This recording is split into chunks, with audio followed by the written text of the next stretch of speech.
అదానీ సంస్థలో ఎల్ఐసి పెట్టుబడులపై Washington post ప్రచురించిన కథనం దేశవ్యాప్తంగా చర్చనీయాంశంగా మారింది.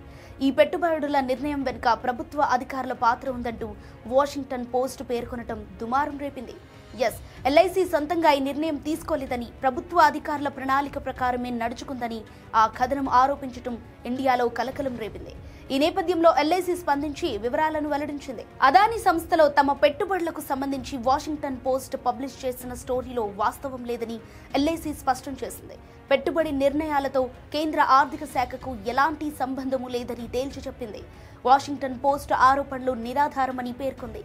వాటాదారులకు బెస్ట్ రిటర్న్స్ అందించాలనే లక్ష్యంతో చట్టాలకు అనుగుణంగా ముందుకెళ్లామని ఎల్ఐసి వివరించింది. నియంత్రణ సంస్థల నియమ నిబంధనలను, ప్రభుత్వ విధానాలను అనుసరించి నిర్ణయం తీసుకున్నట్లు తెలిపింది. అత్యుత్తమ ప్రమాణాలతో పూర్తి విశ్లేషణ జరిపిన తర్వాతే ఎల్ఐసి ఇన్వెస్ట్ చేస్తోందని చెప్పింది. అదానీ గ్రూప్ సంస్థలు మళ్లీ వివాదంలో చిక్కుకున్నాయి. ఆర్థిక సంక్షోభంలో కూరుకుపోయిన ఆ సంస్థలను ఒడ్డున పడేసేందుకు కేంద్ర ప్రభుత్వం, నీతి ఆయోగ్ కలిసి ఎల్ఐసి చేత 33,000 కోట్ల రూపాయల పెట్టుబడులు పెట్టించాయని వాషింగ్టన్ పోస్ట్ వేలెత్తి చూపటమే ఈ గొడవకు కారణం. 2 ఏళ్ల కిందట కూడా అదానీ గ్రూప్ సంస్థలు వార్తల్లో నిలిచాయి. షేర్ల ధరలను కృత్రిమంగా పెంచారంటూ 2023లో హిడెన్బర్గ్ ఆరోపించారు. దీంతో అదానీ సంస్థలు ఇబ్బందుల్లో పడ్డాయి. అమెరికా కంపెనీల తరపున ఇండియాలోని రాజకీయ లంచాలిచ్చారని స్వయంగా అమెరికా న్యాయశాఖ ధృవీకరించడంతో 2024లో అదానీ గ్రూప్ ఒడిదుడుకులకు లోనైంది. ఈ నేపథ్యంలో మోదీ సర్కార్ కష్టాల్లో ఉన్న అదానికి పరోక్షంగా ఎల్ఐసి ద్వారా అండగా నిలిచిందని వాషింగ్టన్ పోస్ట్ శనివారం ఓ కథనాన్ని వెలువరించింది. అప్పుల సమస్యను, అమెరికా సంస్థల విచారణను ఎదుర్కొంటున్న అదానీ గ్రూప్ కంపెనీల్లో ఈ ఏడాది ఆరంభంలో ఎల్ఐసి పెద్ద మొత్తంలో పెట్టుబడులు పెట్టిందంటూ వాషింగ్టన్ పోస్ట్ చెప్పిందంతా అబద్ధమేనని ఎల్ఐసి పేర్కొంది.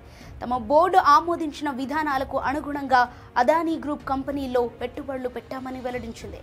ఆ సంస్థ మూలాలు, పనితీరుపై పరిశోధన, విశ్లేషణ అనంతరమే సొంతంగా పెట్టుబడుల నిర్ణయం తీసుకున్నామని వెల్లడించింది. కేంద్ర ఆర్థిక మంత్రిత్వ శాఖలోని ఆర్థిక సేవల విభాగానికి లేదా ఇతర విభాగాలకు దీంతో సంబంధం లేదని స్పష్టంగా వివరించింది. దేశంలోని టాప్ 500 సంస్థల్లో ఎల్ఐసి 2014లో 1,56,000 కోట్ల పెట్టుబడి పెట్టగా గత 10 ఏళ్లలో ఇవి 10 రెట్లు పెరిగాయి. అయితే ప్రస్తుతం 15 లక్షల కోట్లకు పెరిగాయని చెప్పాలి. ఎల్ఐసి అదానీ గ్రూప్ కంపెనీలో 4% వాటాకు సరిపోయే ఇన్వెస్ట్మెంట్స్ మాత్రమే చేయగా రిలయన్స్లో దాదాపు 7%, ఐటీసీలో సుమారు 16%, హెచ్డిఎఫ్సిలో దాదాపు 5%, ఎస్బీఐలో 9.5%కి పైగా వాటాలు కలిగి ఉన్నాయి. ఎల్ఐసి అత్యధికంగా టీసీఎస్లో 5.7 లక్షల కోట్లకు సమానమైన 5.02% షేర్లను సొంతం చేసుకుంది.